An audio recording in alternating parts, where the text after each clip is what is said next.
अरे रे भैया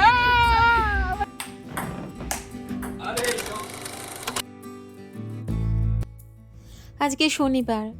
গতকালকের ভিডিওতেই তোমরা দেখেছো বাইরে কি সুন্দর ওয়েদার, কটকটে রোদ্দুর, প্রচণ্ড গরম।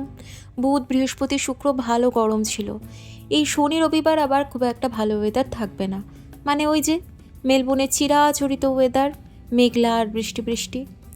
সকালের দিকে ঘুম থেকে উঠতে দেরি হয়েছে, এখন দেখছি বেশ বৃষ্টি বৃষ্টি হয়ে গেছে, তার সাথে একটা হাওয়াও দিচ্ছে, মানে সব কিছু মিলিয়ে ঠান্ডা ঠান্ডা ওয়েদার হয়ে গেছে। আজকে সূর্য উঠবেন না, আজকে সারা দিন এরকম মেঘলাই থাকবে। তো গুড মর্নিং এভরিওয়ান, কেমন আছো তোমরা সবাই? আশা করি সবাই তোমরা খুব ভালো আছো আর আনন্দে আছো। আমরাও বেশ ভালোই আছি।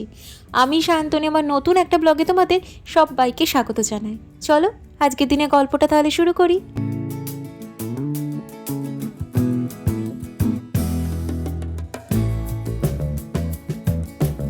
সকালে উঠতে দেরি হয়েছে, তাই ব্রেকফাস্টের দিকে কোনো ঝামেলার মধ্যে যায়নি। ওই যে পাওভাজি বানিয়েছিলাম, ওটার ভাজি একটুখানি থেকে গেছিলো, আর ব্রেড তো রয়েইছে, ওইটাই আর কি। ভাজিটা একটু গরম করে আর ব্রেডটা একটু টোস্টারে টোস্ট করে নিয়ে পাওভাজি খেয়ে নিলাম ব্রেকফাস্টে। মানে ওই 9:30 10টার সময় একটু তো কিছু খেতেই হবে। আর এখনই ঘুম থেকে সবে উঠেছি 9টার সময়, এখন কিছু বানিয়ে খাওয়ার দরকার নেই। আর তাছাড়া উইকেন্ডে তোমরা জানোই আমার খুব একটা রান্না করতে ইচ্ছে করে না, শর্টকাটে যা সারা যায় সেরকমই করি, যদি না বিরিয়ানি টিরিয়ানি বানানোর ইচ্ছে করে। তো ব্রেকফাস্টে ওটাই খেয়ে নিয়েছিলাম।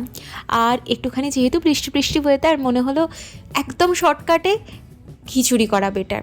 একটু মুগের ডাল দিয়েছি, একটু মুসুরির ডাল দিয়েছি, একটু ছোলার ডাল দিয়েছি, 3 রকম ডাল দিয়ে, আর গোবিন্দভোগ চাল, মানে ওই যেটা আর কি এখানে চিনি গুঁড়া চাল পাওয়া যায়, ওই চাল দিয়ে, মটরশুঁটি দিয়ে, আলু দিইনি, দিয়েই খিচুড়িটা বানিয়েছি। আর তার সাথে প্রথমে ভেবেছিলাম একটু আলু ভাজবো, একটু পাঁপড় ভাজবো, তারপর মনে হলো যাই করি তাতেই আমার বাসন হবে, তার থেকে বেটার একটুখানি ডিম ভেজে নিই। ছোট্ট মতো আমার যে সসপ্যানটা আছে ওটাতে একটু ডিম ভেজে নিলাম, একটাই ডিম ভেজেছি। খিচুড়িটা খেতে খুব ভালো হয়েছিল, তাই জন্য ওই একটা ডিম ভাজা দিয়ে খিচুড়িটা খেয়ে নিয়েছি।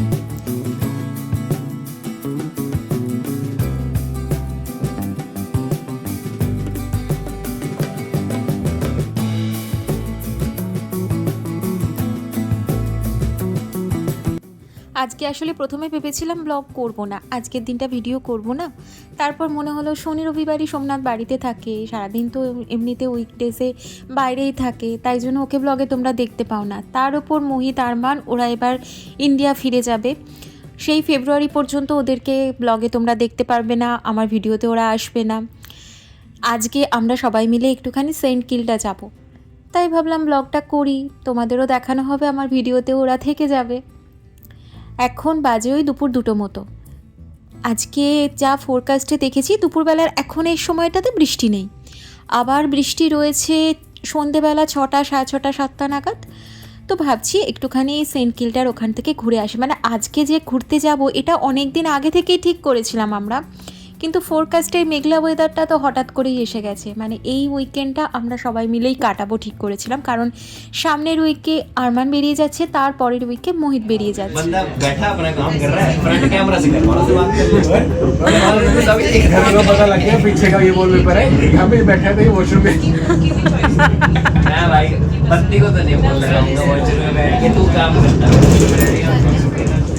আমাদের অ্যাপার্টমেন্টের সামনেই যে ট্রাম স্টপেজটা, মানে সেন্ট্রাল ট্রাম স্টপেজ ভিক্টোরিয়া লাইব্রেরির, ওখান থেকে ডাইরেক্ট ট্রাম পাওয়া যায় সেন্ট কিল্ডা বিচে যাওয়ার জন্য।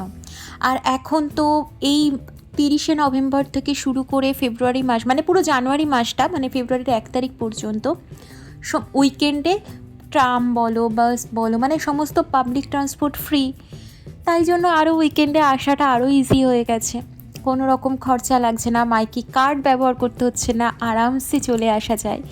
সময় লাগলো সেন্ট কিল্ডা পৌঁছাতে 40 মিনিট। সব থেকে কাছের এই বিচটা, আরও পোর্ট মেলবোর্নও রয়েছে, তবে সেন্ট কিল্ডাটা অনেকটা বড়। আমরা পৌঁছেও গেছি, একদম চারদিক মেঘলা, খুব হাওয়া দিচ্ছে, বেশ ঠান্ডা রয়েছে। ওরা সবাই মিলে একটা বল নিয়ে এসেছিল, বল নিয়ে টিম করে এদিক ওদিকে দুজন দুজন করে দাঁড়িয়ে বল ছুঁড়ে খেলা করছে। মানে সোমনাথেরও এটা খুব ভালো লাগে, ওদেরও সবার ইচ্ছা ছিল যে বিচে গিয়ে, মানে যদি রোদ্দুর থাকতো আরও হয়তো ভালো লাগতো, বিচে গিয়ে এরকম বল ছুঁড়ে খেলা করতে। আর সোমনাথ তো তোমরা জানোই খেলাধুলা করতেও মানে ভীষণ ভালোবাসে। তাই কোনো জায়গাতে যদি কোথাও একটা গ্যাদারিং হচ্ছে, যাই হচ্ছে না কেন, সেখানে যদি এক চান্সে বলা হয় খেলাধুলা হবে, তাহলে ও এক চান্সে রাজি হয়ে যায় সেখানে যেতে।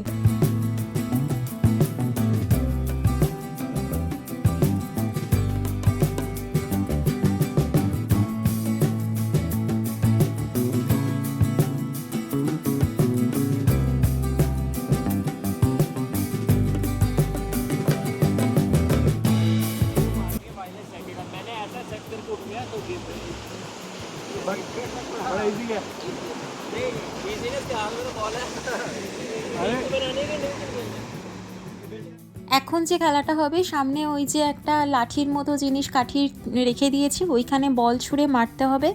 যে বল ছুঁড়ে ওখানে মারতে পারবে, ওই লাঠিটা পড়ে গেলে তারপর তাকে বাকি দলের সদস্যরা ওই বল দিয়ে ছুঁড়ে মারবে, টাচ করলেই সে আর কি হেরে যাচ্ছে, তার কোনো পয়েন্ট নেই। কিন্তু সে যদি নিজেকে বাঁচিয়ে রেখে ওই কাঠিটা আবার ওই নিজের জায়গাতে রেখে দিতে পারে, তাহলে তার নিজের পয়েন্ট হয়ে যাবে। এখানে সোমনাথ যেমন ওই কাঠিটা বল দিয়ে ছুঁড়ে টিক করে ফেলে দিতে পারলো, এবার ও ছুটছে, ওকে সবাই বল দিয়ে ছুঁড়ে মানে টাচ করার চেষ্টা করছে। এবার ওই কাঠিটা, একটা কাঠি আটকাতে পেরেছে, আর একটা কাঠি কিছুতেই খুঁজে পাচ্ছে না, তাই ছুটেই যাচ্ছে নিজেকে সেভ করতে। কিন্তু শেষ পর্যন্ত আউটই হয়ে গেছিলো, ও আর পয়েন্ট পায়নি, কারণ একটা কাঠি বসাতে পেরেছিল, আর একটা কাঠি বসাতে পারেনি, খুঁজেই পায়নি, ওই বালির মধ্যে কোথায় ঢুকে গেছিলো।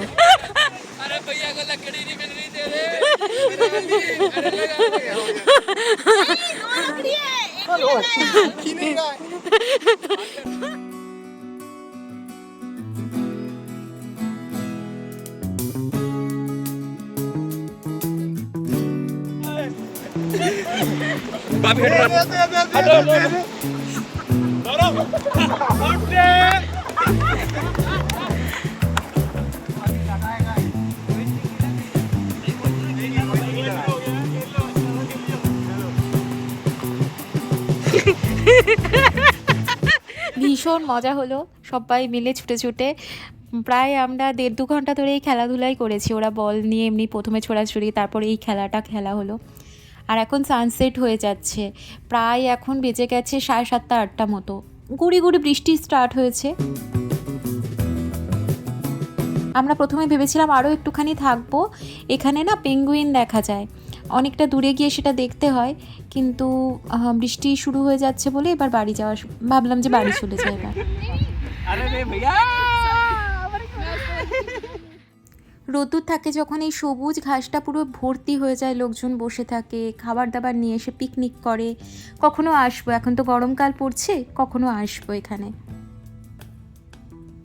আর এই বলটা মোহিতকে ওর বান্ধবী দিয়েছিল, তো তাকে ছবি তুলে পাঠানোর জন্য এই ছবিটা তুলছে, আর আমি মজা করছিলাম আর কি ওর সাথে।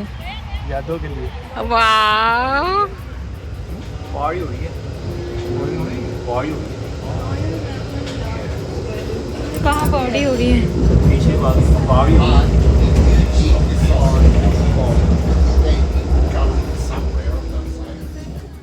মেঘলা বৃষ্টি ওয়েদারে সারাদিন তো তাইরে নাইরে নাই করেই কাটিয়ে দিলাম, কিছুই রান্নাবান্না সেভাবে করলাম না, কিন্তু রাত্রিবেলাতে তো কিছু খেতে হবে। তো ফ্রিজে একটুখানি মাংস ছিল, আমি একদম প্রেশার কুকারে সিম্পলভাবে চিকেনের ঝোল করব আলু দিয়ে। এটা ভীষণ ভালো লাগে খেতে, আর খুব তাড়াতাড়ি হয়। তোমার হাতে যদি 15-20 মিনিট সময় থাকে, তুমি প্রেশার কুকারে একদম সিটি দিতে ওই 15-20 মিনিটের মধ্যে বসিয়ে দিতে পারবে। মানে পুরো রান্নাটা করতে 0.5 ঘন্টা থেকে 40 মিনিট লাগে। আমি ওই যতটুকু টাইম পেঁয়াজ কেটে, পেঁয়াজটাকে আদা রসুন দিয়ে ওই কড়াই, মানে ওই প্রেশার কুকারের মধ্যেই ফোড়ন দিয়ে কষাচ্ছিলাম, ততটুকু সময়ের জন্য মাংসটা একটুখানি ম্যারিনেট করে রেখে দিয়েছিলাম। আর ওই তারপরে ম্যারিনেট করা মাংসটা দিয়ে দিলাম। ম্যারিনেট করার সময় ওর মধ্যে শুকনো মশলা, একটুখানি নুন দিয়ে রেখেছিলাম, আর একটু টমেটো দিলাম। এরপরে তার মধ্যে আলুটা দিয়ে দিলাম। আলু ভাজার কোনো দরকার নেই, এই যখন মশলাটা কষানো হচ্ছে, কষানো হওয়ার শেষ মুহূর্তে আলুটা দিয়ে আর একটুখানি হাই ফ্লেমে কষিয়ে নিলেই ওটা ভাজা ভাজাও হয়ে যায়, খুব সুন্দর হয়ে যায়। আর তারপর তার মধ্যে জল ঢেলে দাও, নুন দাও, মিষ্টি দিতে চাইলে অল্প মিষ্টি দিতে পারো। আমি টমেটো দিয়েছি বলে ও মিষ্টি আপনাসেই হয়ে যায়, আর দিইনি। তারপরে জল দিয়ে 2টো সিটি দিয়ে খানিকক্ষণ ঢাকা দিয়ে রেখে দেবো, যতক্ষণ পেপারটা না খোলে। এবার ভেপারটা খোলার পর একটুখানি গরম মশলা দিয়ে দিতে পারো। আমি আজকে দিয়েছি, সব সময় আমি কিন্তু দিই না, না দিলেও ভালো লাগে।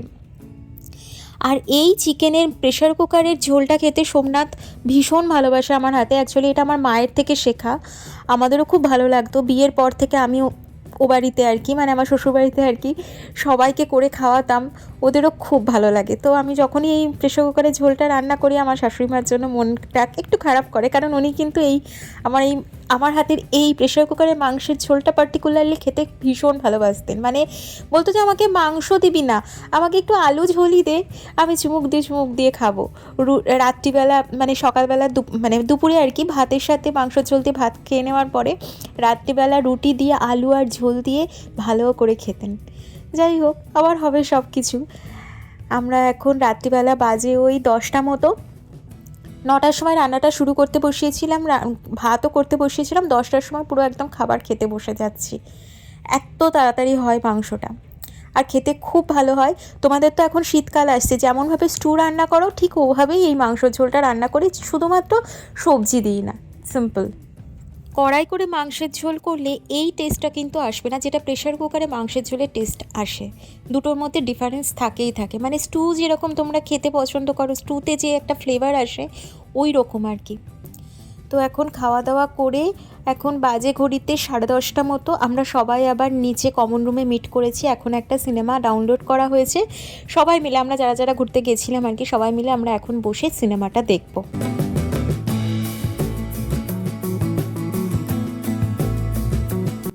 রাত 11:15 মতো বাজে, হাফ টাইম হয়ে গেছে। এখন মোহিত গেছে ঘরে পপকর্ন বানাতে। মানে ওদের কাছে ওই যে শুকনো কর্নগুলো কেনা থাকে, ওটা জাস্ট প্রেশার কুকারে দিলেই পপকর্ন হয়ে যায়, তাই জন্য 15 মিনিটের ব্রেক।